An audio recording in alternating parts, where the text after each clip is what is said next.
Hi, my name is Rohan Sami. I am actually presenting a movie called um, A Beautiful Mind for my psychology film assignment.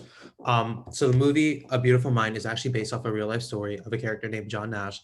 John Nash is a graduate student at Princeton University, where um, or a mathematical graduate student at Princeton University, where he is actually mostly a loner there. Till his roommate named Charles, who's also his best friend, forces him to, I guess, go out of his comfort zone and start to do things outside. Um, One of the things he makes him do is go to a bar, and then while John is trying to approach a woman at the bar, he actually comes up with an idea to write a groundbreaking paper regarding game theory. He was a successful graduate student there, and he ends up getting an appointment from MIT where he meets his future wife. John meets a man named Parcher who asks John to crack enemy communication. Parcher is his last name. Enemy or Soviet enemy communication. After this, John ends up acting in a more erratic manner and ends up being sent to a psychiatric facility. There, he learns that he's actually been um, hallucinating all these things. For instance, the Soviet telecommunication thing, Parcher, Charles, those are all actually fake and figments of his imagination. So he actually ends up being diagnosed with schizophrenia, which we'll talk about in a minute. So yeah, he learns that he's been hallucinating and he starts taking medication to prevent those hallucinations. Um, but while he's taking those medications, he's unable to work while on medication. So he ends up actually not taking that medication because he is too lethargic on the medication. He starts working again while he is off that medication. However, at the beginning, there are some symptoms or some issues, such as the fact that he puts his family in danger due to his hallucinations.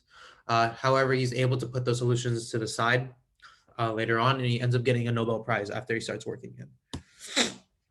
John is diagnosed with schizophrenia, which is a disease that involves hallucinations and delusions. Hallucinations are things are regard the senses, whether it be auditory or visual hallucinations, where you see things that don't actually exist, hear or see things that don't actually exist.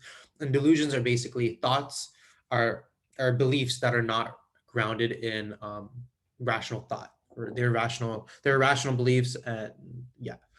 And regarding our culture that we live in America, Black and Hispanic people are more likely to be diagnosed with schizophrenia compared to white people. And that actually ends up giving us more information about John Nash, because it shows that his symptoms must have been so severe to the fact that these symptoms surpass these racial biases. Therefore, that it tells us that even though John Nash is a white man and he's unlikely to be diagnosed with schizophrenia, the fact that he is still diagnosed with schizophrenia shows that his symptoms must have been very severe. The most profound evidence of John's schizophrenia was his visual hallucinations. For instance, Parcher and Charles were both characters that did not exist, yet he saw them. Same with the Soviet telecommunications, that was all fake. These hallucinations were so severe that it caused John to put his family at risk. Treatment, the most common treatment of schizophrenia is antipsychotic medication. For instance, there's two types of antipsychotic medication, first generation and second generation. Second generation medications are seen as more safe. So if I were to treat John in the present day, I would prescribe him second generation antipsychotic medication. However, at the time, that may not have existed. I actually have an empirical paper about this and an empirical paper about hallucinations in my paper. And the broader perspective, the movie itself is a fairly accurate description of schizophrenia as a whole. That's because the movie is based off real life events. However, there are some small issues with the movie.